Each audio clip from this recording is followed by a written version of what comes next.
گوجری زبان میں اپڈیٹ سنیے۔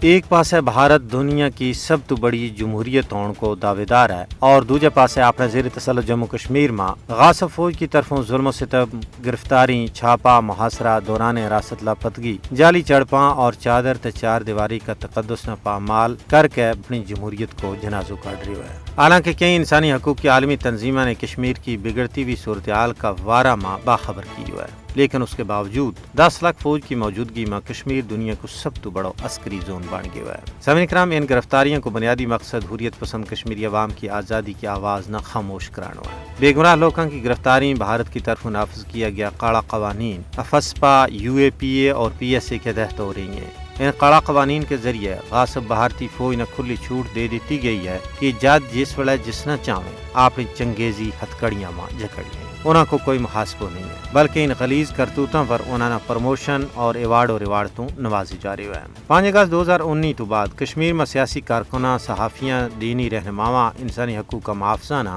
انہیں ظالمانہ قوانین افسپا، UAPA اور PSA کے تحت گرفتاری تو بعد پس دیوار زندہ کر دی تو گیا ہے۔ ہزاروں کی تعداد میں قائدین حریت و کارکنان نہ کشمیر تو باہر بھارت کی جیلوں میں بند رکھے ہوئے ہیں، جنہاں بچوں کئی سارا مختلف قسم کی بیماریاں میں مبتلا ہیں، لیکن کسی ایک نہ بھی رہا نہیں کی ہوگی ہو۔ یہ مانی گرفتاری کشمیریوں نے محکوم بنانے واسطے بھارتی غاصب حکومت کی مایوسی کو بین ثبوت ہے۔ کشمیر کی صورتحال کو مشاہدہ کرنے والا سیاسی ماہرین کو کہنا ہے کہ بے گناہ کشمیریوں کی گرفتاری، قتل و غارت گری کو مقصد قضیہ کشمیر کا حل کا سارا راہ بند کرنا ہے، جس تو بھارت کی ریاستی دہشت گردی کو کھلو ثبوت ملا ہے۔ انہوں کو کہنا ہے کہ سیاسی کارکناں، صحافیاں اور انسانی حقوق کا محافظوں کی گرفتاری بھارتی نام نہاد جمہوریت کا متھاور ایک ایسو بدنما داغ ہے جس نہ کسی بھی صورت میں دھویا نہیں جا سکتا ہے۔